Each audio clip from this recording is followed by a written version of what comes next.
April 1891ला मध्य प्रदेशातील महू या गावी झाला. माझ्या वडिलांचे नाव रामजी तर आईचे नाव भीमाबाई असे होते.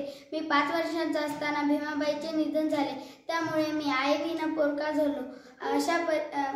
माझे पहिले शिक्षण सातारा तर नंतरचे शिक्षण मुंबई येथे झाले. या शिक्षण काळात मला जातीचे झटके सोसावे लागले. मला वर्गात बसण्याची परवानगी नव्हती. वर्गाबाहेर राहून मी माझे पूर्ण शिक्षण घेतले.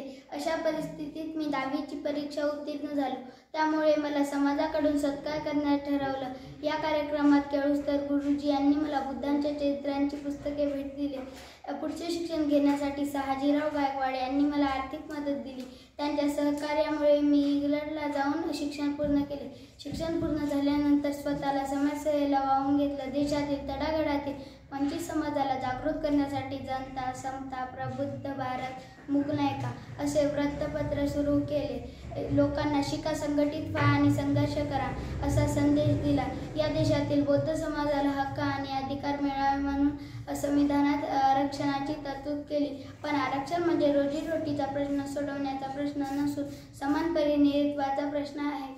हे लोकांना कळालेच नाही. 26 जानेवारी 1950ला सर्वोत्कृष्ट संविधान लिहिताना मला विचारण्यात आले, संविधान लिहिताना तुम्ही कोणाचा उद्देश घेतला? तेव्हा मी सांगितले, संविधान लिहिताना मी छत्रपती शिवरायांचा व त्यांच्या राज्यहिताचा उद्देश समोर ठेवला.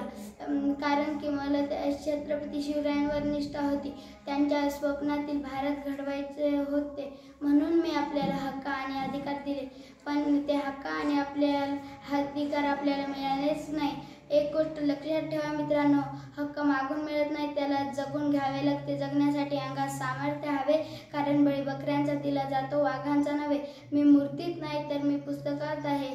माझा जय जयकार करू नका, पण माझ्या विचारांचा जयघोष करा.